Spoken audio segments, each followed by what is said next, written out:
There's a good video, which I cite in the book, and the basic idea is it was in 2000. And I remember I wasn't interested in energy, but this really struck me that he was on to something.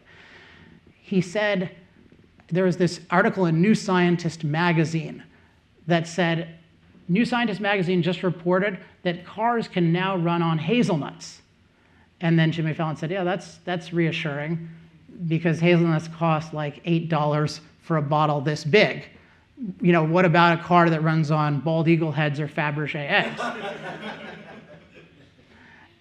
And I thought later, wait a second, but isn't hazelnut energy renewable energy?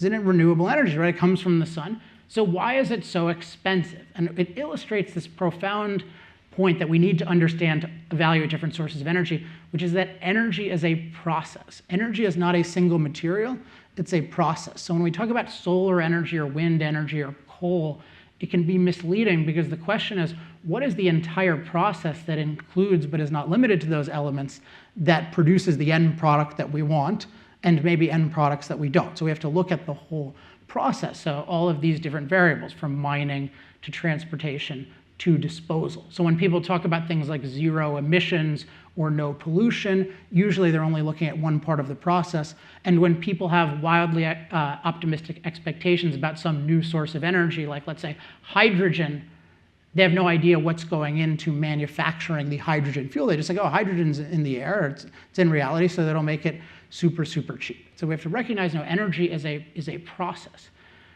So there are different things that can make a form of energy expensive.